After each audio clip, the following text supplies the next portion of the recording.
चलिए आज बात करते हैं डोमेस्टिकेशन ऑफ क्रॉप।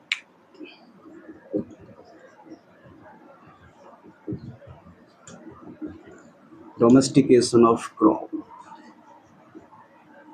एग्रीकल्चर की शुरुआत कब हुई, कैसे हुई, इस पर चर्चा करेंगे। ठीक है, डोमेस्टिकेशन हम बात करें अप्रोक्स ले रहे हैं भाई, अप्रोक्स 10,000 साल पहले। ठीक है, 10,000 साल पहले की अगर बात करें, ठीक है, या फिर बोल सकते हैं अगर बीसी में बात करें तो 7,500 BC. BC means before Christ. ठीक है, 10,000 साल पहले क्या हुई, एग्रीकल्चर की शुरुआत हुई। एग्रीकल्चर की क्या हुई, शुरुआत। ठीक है, ठीक है। अगर बात करें सबसे पहली डोमेस्टिकेशन क्रॉप है वो है व्हीट और बार्ले। ठीक है, व्हीट एंड बार्ले, ये क्या है, फर्स्ट डोमेस्टिकेटेड क्रॉप है। ये फर्स्ट डोमेस्टिकेटेड क्रॉप व्हीट और बार्ले। अगर व्हीट और बार्ले में भी सबसे पहली बात करें तो व्हीट सबसे पहली डोमेस्टिकेटेड क्रॉप है व्हीट, और दूसरे नंबर पर आएगी बार्ले। ठीक है, व्हीट एंड बार्ले। भाई जो प्रिमिटिव लोग थे, मतलब कि कौन से, आदि मानव, जो प्रिमिटिव मैन थे वो क्या करते थे, उनका काम क्या था, पहले शिकार करने का काम था भाई। मतलब कि आओ, जिनको बोलते हैं आदि मानव। ठीक है, जो आदि मानव क्या थे, सुबह जगे और खाने पे गए, शिकार के लिए निकल गए। ठीक है, शिकार पे गए और शिकार करने निकल गए। मारने और खाने का काम था भाई उनका। वो उनका जो मेन काम था ना, मेन काम, ठीक है, उनका जो सोर्स था, मेन सोर्स क्या था, हंटिंग। मेन सोर्स क्या था, हंटिंग। ठीक है, और जो कैसे थे, नॉन वेज, हंटिंग में भी नॉन वेज। सुबह जाते थे, शिकार करते थे, कभी कभी क्या होता था खुद भी शिकार बन जाते थे। मानो 6 बंदे गए शिकार करने के लिए सुबह, ठीक है, 6 बंदे गए और शाम को लौटे तो 7 बंदे गए, और शाम को लौटे तो 6 ही बंदे। ठीक है, या 5 ही बंदे लौट के जा रहे हैं। तो कभी कभी क्या होता था भाई, हंटिंग करने जाते थे, जानवरों को मारते थे और उन्हें खाते थे। तो कभी कभी क्या है, वो भी तो शिकार बन जाते थे। वो क्या होता था, शिकार बन जाते थे भाई कभी कभी। ठीक है, उनका मेन काम था हंटिंग और नॉन वेज खाते थे, मारने का और खाने का काम था, जो प्रिमिटिव, जो आदि मानव थे। ठीक है, फिर क्या हुआ ऐसा, जो एग्रीकल्चर की शुरुआत हुई। ठीक है भाई, एग्रीकल्चर की शुरुआत कैसे हुई फिर, मतलब कि तो उसकी बात करेंगे। ठीक है, मेन काम था उनका हंटिंग करना। ठीक है, मारना और खाना काम था। और देखिए, ऐसा हो सकता है कि जंगल जाते थे, ठीक है, जंगल जाते थे हंटिंग करने, तो वहां उन्हें कोई ऐसा प्लांट लगा हो, या कोई जंगली, कोई वाइल्ड वीट का कोई प्लांट मिला हो, जो कैसा हो, उन्होंने देखा हो, उसे खाया हो। भाई उन्होंने भी तो कुछ ना कुछ सोचा होगा, तभी तो वीट और बार्ले सबसे पहले डोमेस्टिकेटेड हुआ। कैसे, जैसे मानो वो गए, ठीक है, तो वो जिस जंगल में जो जानवर होते हैं, जानवर होते हैं, जैसे कि मानो वो जानवर होते हैं, वो भी तो क्या खाते हैं, वेजिटे वेजिटेटिव को खाते हैं। ठीक है, जो घास फूस या कोई भी प्लांट, उन्हें खाते हैं। तो उन्होंने सोचा होगा कि भाई वो गए, उन्होंने कोई प्लांट ऐसा देखा होगा जिसको क्या उन्होंने लिया और खाया। जैसे उन्होंने खाया होगा, उसकी भूख मिट गई होगी। उसको खाने के बाद क्या हुआ होगा, उसकी भूख क्या है, मिट गई होगी। ऐसा काम ऐसे हुई होगी एग्रीकल्चर की शुरुआत। ठीक है, चलो देखो यहाँ देखते हैं। जैसे कि वो गए हंटिंग करने, ठीक है, हंटिंग करने कहाँ जाते हैं, फॉरेस्ट में, जंगल में जाते हैं। और जंगल में क्या होता है, वाइल्ड क्या एनिमल होते हैं, वाइल्ड एनिमल होते हैं। और वाइल्ड एनिमल के साथ साथ वाइल्ड प्लांट भी तो होते हैं। क्या होते हैं, वाइल्ड प्लांट। ठीक है, वाइल्ड प्लांट भी होते हैं, कुछ वेजिटेबल्स भी होते हैं। ठीक है, तो उन्होंने क्या किया होगा, ये वाइल्ड प्लांट था, कोई भी वाइल्ड प्लांट हो, मान लो कोई वीट का ही प्लांट था, कोई वाइल्ड प्लांट था। ठीक है, उन्होंने क्या किया, उसको खाया, उन्होंने पकड़ा और खाया। ठीक है, उनको लगा कि भाई जब मैंने से खाया, उनको कोई स्वाद आया होगा। जब स्वाद आया होगा तो उनकी भूख भी मतलब कुछ ना कुछ टेस्ट आया होगा, जिससे क्या हुआ, उनकी क्या भूख भी थोड़ी मीठी होगी। उन्हें लगा होगा कि भाई अब हंटिंग करना या जानवरों को मारना ये कोई ऐसा मतलब कि ऐसा सोचा होगा कि भाई इससे जब मेरी भूख मिट रही है तो मैं क्या करूं, इसे अपने घर ही ले जाऊं ना। वो उन्होंने क्या किया होगा भाई, होम अपने घर ले आए होंगे उन प्लांट को, वो अपने घर लगाना शुरू किया होगा, ऐसा भी हो सकता है। अपने घर लगाना शुरू हुआ और अपनी केयर में रखना शुरू किया होगा, ठीक है। देखिए, अब जब घर ले आए, मानो वो सीड अपने घर ले आए, ठीक है, घर पे ले आए, तो जो जो जिस सीड को खाकर उनकी भूख मिट रही है, तो उन्होंने क्या किया होगा, उस सीड की क्या की होगी, सोइंग भी की होगी। जब सोइंग की होगी तो मतलब उससे नेक्स्ट प्लांट निकलेगा। जब नेक्स्ट प्लांट आया या न्यू प्लांट हुआ, तो धीरे धीरे करके क्या, एग्रीकल्चर की धीरे धीरे, अब ये काम एक दिन का या एक महीने का या एक साल का नहीं होगा, ये काम बहुत ही साल, मतलब कि बोल सकते हैं बहुत समय लगा होगा इस काम को करने के लिए उन्हें, ठीक है। जो एग्रीकल्चर में मतलब कि एग्रीकल्चर करना स्टार्ट किया, फिर खाना स्टार्ट किया, ठीक है, ठीक है। और देखते हैं इसके बारे में, ठीक है, इतनी बात समझ में आई होगी। देखिए,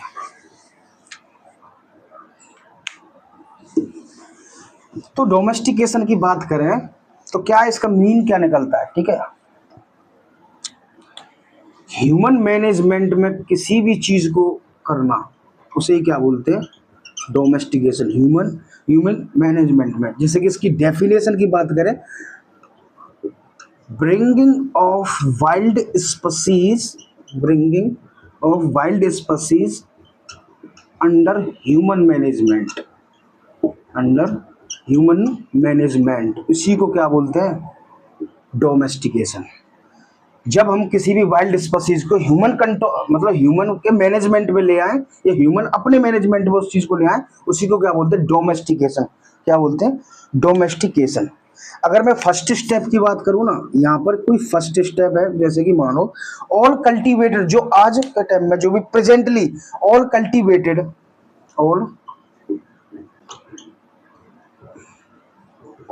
all the cultivated species plant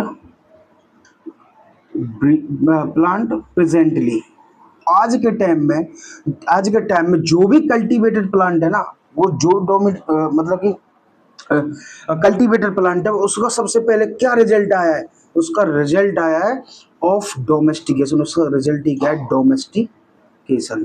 मानो कोई भी आज हम जो प्रेजेंटली कोई भी वेराइटी या कोई भी मतलब सीड है, उसको हम ह्यूमन मैनेजमेंट के अंदर काम कर रहे हैं, उस पर मतलब कि उगा रहे हैं, सोइंग कर रहे हैं, ठीक है, नई नई वेराइटी डेवलप कर रहे हैं, वो सब किसका रिजल्ट है, ये रिजल्ट सिर्फ डोमेस्टिकेशन है, ठीक है।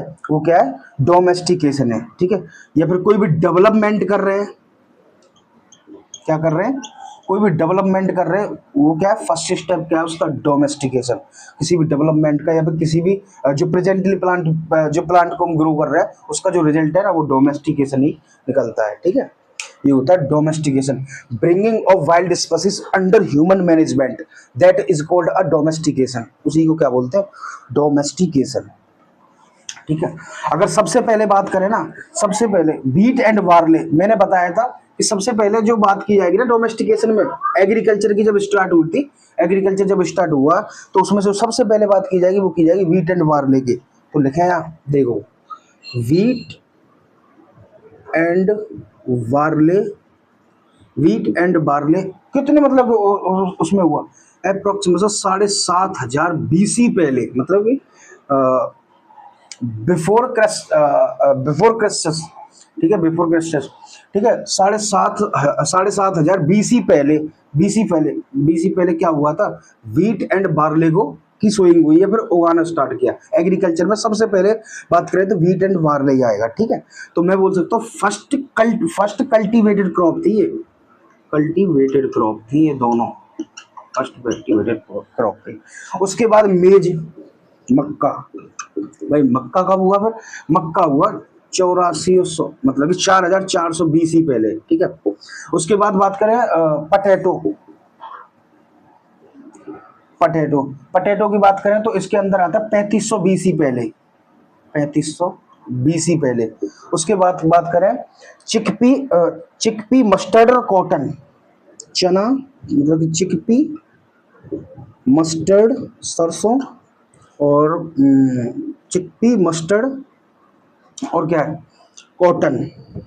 ठीक है, इन तीनों क्रॉप की बात करें ना तो इसके अंदर आएगा 2300, मतलब कि अप्रोक्सीमेट बोल सकता हूँ ये तीनों थी ना, 2300 BC पहले इसकी क्या हुई, स्टार्टिंग हुई क्रॉप की, मतलब कि कल्टीवेटेड स्टार्ट हुआ चिकपी, मस्टर्ड और कॉटन का। ठीक है, और बात करें पैडी की, पैडी का थोड़ा लेट हुआ। ठीक है, पैडी का हुआ अप्रोक्स 2200 BC पहले स्टार्ट हुआ।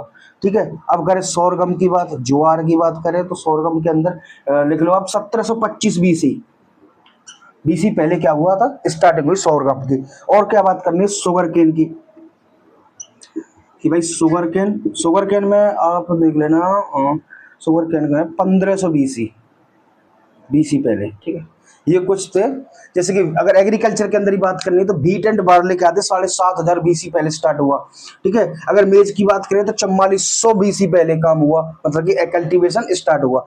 पटेटो की बात करें तो 3500 BC पहले। चिकपी, मस्टर्ड और कॉटन, इन तीनों को देख लेना, चिकपी, मस्टर्ड और कॉटन इनकी हुई थी क्या, 2300 BC पहले। पैडी 2200 BC पहले, सोरगम और शुगर केन। ठीक है, इस चीज को देख लो भाई, ये थी कुछ डोमेस्टिकेटेड क्रॉप जिनकी शुरुआत हुई थी 2300, 3500, 4400 इतने BC पहले। ठीक है, चलो अब बात करते हैं टाइप ऑफ सिलेक्शन। मेन है भाई, सिलेक्शन नहीं होगा तो कुछ नहीं होगा। इसके अंदर भी होता है टाइप्स ऑफ सिलेक्शन। सिलेक्शन कितने प्रकार का होता है, सिलेक्शन होता है दो प्रकार का। फर्स्ट क्या होता है, नेचुरल सिलेक्शन, जो आज भी होता है। अगर नेचुरल सिलेक्शन ना होगा, ना ही हुआ होता तो एग्रीकल्चर भी नहीं हुआ होता। ठीक है, और दूसरा है आर्टिफिशियल सिलेक्शन। नेचुरल सिलेक्शन मतलब, नेचुरल सिलेक्शन में क्या, कोई भी नेचुरल फोर्सेस की वजह से कुछ हुआ होगा। ठीक है, या फिर मैं बोल सकता हूँ क्लाइमेट, या मैं बोल सकता हूँ बायोलॉजिकल फैक्टर, कोई भी बायोलॉजिकल फैक्टर हो सकता है। बायोलॉजिकल फैक्टर मीन्स जैसे कि कोई डिजीज है, कोई इंसेक्ट है, इन सभी की बात होती है, मतलब इंसेक्ट हो सकता है। ठीक है, कोई भी डिजीज। ठीक है, ये वो बायोलॉजिकल फैक्टर। सॉइल भी इसके अंदर ही आता है, जैसे कोई सॉइल हुआ, और अदर एनवायरमेंटल फैक्टर जो भी है। ठीक है, वो सभी क्या आते हैं, नेचुरल सिलेक्शन के अंदर आते हैं। अब आर्टिफिशियल सिलेक्शन के अंदर क्या है भाई, आर्टिफिशियल सिलेक्शन मतलब कि ह्यूमन डिसाइड करेगा, जो करना है ह्यूमन को करना है। ठीक है, ये क्या होता है, ह्यूमन डिसाइड करता है इसे, ह्यूमन डिसाइड करता है। मैं एग्जांपल बात करूं कि नेचुरल सिलेक्शन मीन्स मतलब कि जो इन्वायरमेंट के थ्रू हो रहा है। ठीक है, इसमें इंसान का कोई भी हाथ नहीं है।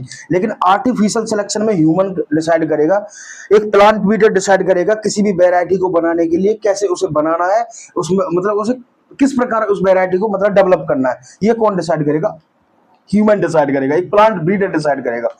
आज की बात करें तो 100% काम हो रहा है ना भाई, इसी पे हो रहा है, आर्टिफिशियल सिलेक्शन पे हो रहा है। ये सभी किसके अंडर है, प्लांट ब्रीडर ही डिसाइड करेगा। प्लांट ब्रीडर ही क्या करेगा, डिसाइड करेगा कि किस प्रकार उसको क्लाइमेट देना है, किस प्रकार उसको मतलब एक कैसे एनवायरनमेंट में रखना है, ये कौन डिसाइड करेगा, प्लांट ब्रीडर ही डिसाइड करेगा। डेवलप न्यू वेरायटी, कोई भी न्यू वेरायटी डेवलप करने के लिए। ठीक है, ये थे कुछ मतलब कि एक नेचुरल सिलेक्शन, एक होगा आर्टिफिशियल सिलेक्शन। ठीक है, देख लो, एक साइंटिस्ट हुए थे निकोलसन, उन्होंने क्या बताया, देखो साइंटिस्ट कौन से थे, निकोलसन। अच्छा, निकोलसन साइंटिस्ट हुए, उन्होंने नेचुरल सिलेक्शन के कुछ फैक्ट मैकेनिज्म दी थी। क्या दिया था, नेचुरल सिलेक्शन का एक मैकेनिज्म दी थी। वो मैकेनिज्म कैसी थी, दो प्रकार से थी। ठीक है, वो मैकेनिज्म थी कितने, दो प्रकार से थी। एक होता है एनवायरमेंटल सिलेक्शन, और दूसरा होता है कंपटीशन।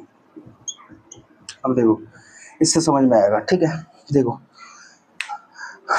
मानो किसी जगह पर 1000 प्लांट है। ठीक है, कोई भी वाइल्ड प्लांट है, क्या होगा, उनके बीच कंपटीशन नहीं होगा, होगा भाई।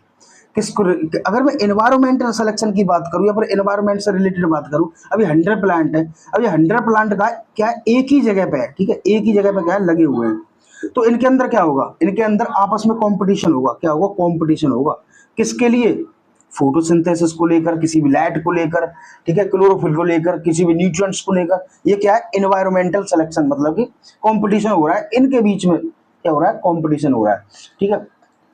मान लो कोई क्रॉप है, एक क्रॉप थी या फिर कोई भी क्रॉप है, ठीक है, मान लो एक वीट की क्रॉप है, मान लिया एक वीट की क्रॉप है हमारे पास। अब ये वीट की क्रॉप ऐसी है, अगर ज्यादा टेम्परेचर हुआ, मतलब कि मानो टेम्परेचर बढ़ गया, तो क्या है, हीट रेजिस्टेंस नहीं है, मतलब हीट ससेप्टिबल है, तो क्या होगा, प्लांट मर जाएगा, यही प्लांट मर जाएगा। मानो कोई, अब ये हीट रेजिस्टेंस है, मानो ये रेनफॉल ज्यादा हो गई तो लॉजिंग की परेशानी आएगी, मानो ये लॉजिंग रेजिस्टेंस नहीं है तो गिर जाएगी। तो ये सब क्या है, एनवायरमेंटल सिलेक्शन ही तो है, ठीक है। और इनके बीच में भी क्या है, कॉम्पिटिशन, ठीक है भाई, थैंक यू। ये होता है डोमेस्टिकेशन ऑफ क्रॉप, ठीक है, थैंक यू।